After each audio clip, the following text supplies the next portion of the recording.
Bonjour à tous, j'espère que vous allez bien. Olivier, pour cette nouvelle séquence.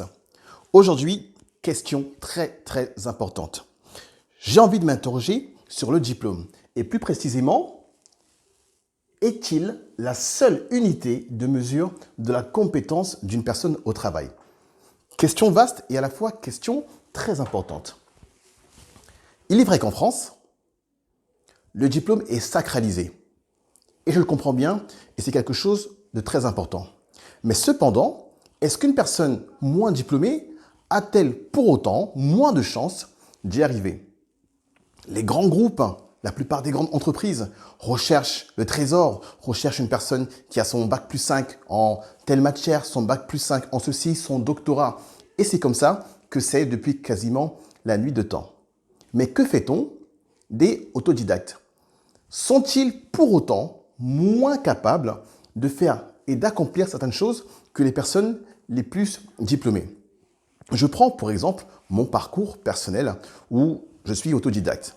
Cependant, j'ai eu la chance de réussir à accomplir beaucoup de choses intéressantes, de devenir cadre supérieur, d'avancer dans ma carrière et j'ai croisé un nombre incroyable de personnes qui étaient diplômées, mais vraiment diplômées des doctorats, des masters, enfin des diplômes assez incroyables. J'ai toujours eu beaucoup d'admiration.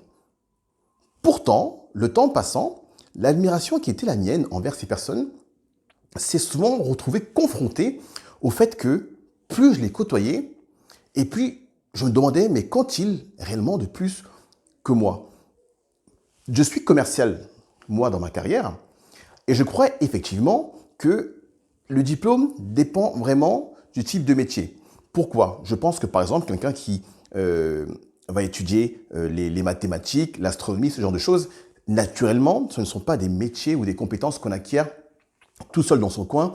Il est indispensable de faire les études pour et d'arriver à quelque chose, un diplôme qui va nous permettre d'avoir le poste et la compétence nécessaire. Mais cependant, sur d'autres types de métiers, des métiers où la créativité intervient au-delà même du diplôme, le commercial par exemple, qui s'il est bon orateur va réussir à vendre, d'autres métiers de création, de design, d'architecture par exemple, ou au-delà du diplôme, qui permet bien sûr d'acquérir un certain nombre de bases, mais parfois il y a cet instinct, ce petit quelque chose qui fait qu'on va réussir à devenir aussi compétent, voire plus compétent que quelqu'un d'hyper diplômé. Or, aujourd'hui, la société laisse peu de place à ceux qui, malheureusement, ne sont pas en mesure de présenter ce fameux sésame. Je m'interroge sur eux. Quelle place va-t-on leur laisser? Il faudrait arriver à un système qui permet à une personne parfois moins compétente en apparence, moins diplômée qu'une autre personne, mais peut-être de pouvoir lui laisser la chance de prouver par un système qu'il faudrait mettre en place sa capacité et sa compétence. Moi, dans ma carrière, j'étais commercial. J'ai tout juste eu un BEP, d'accord, BEP comptabilité, en plus qui n'a rien à voir avec le commercial. Et j'ai croisé tout au long de ma carrière des personnes qui venaient de très grosses écoles, des très grosses écoles de commerce, très recherchées, très ronflantes, très intéressantes. Et pourtant, au fur et à mesure que le travail commençait, que les ventes commençaient, je les battais systématiquement. Des personnes pourtant vraiment de très grosses écoles. Quand venait l'heure de vérité, l'heure du match, je les battais systématiquement. J'arrivais premier, meilleur vendeur, les challenges, ainsi de suite. J'ai même fait venir dans l'entreprise dans laquelle j'avais travaillé, dans l'univers juridique, un de mes amis qui avait le même parcours que moi, passé par un BEP, avec cette rage de vaincre, cette rage de vivre comme moi, cette rage de tout casser. On était dans deux équipes différentes. Autant lui que moi, on était premiers de nos équipes, qui pourtant avaient des profils très costauds dans le commerce. Nous qui n'avions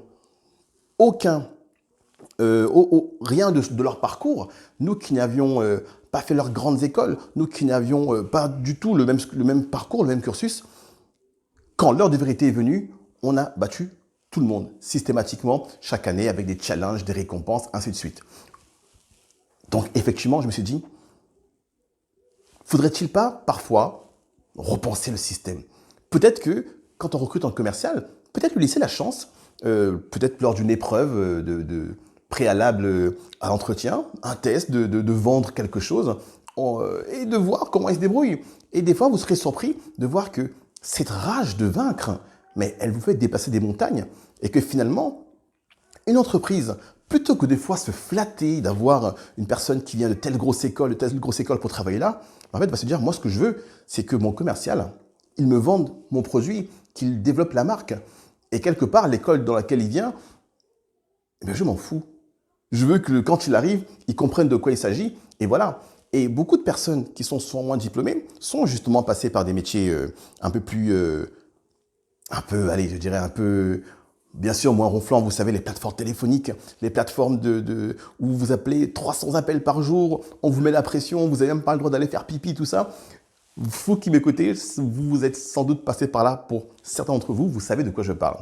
Allô, allô, toute la journée, on appelle des particuliers, des entreprises. C'est la pression, on est mal payé, tout ça.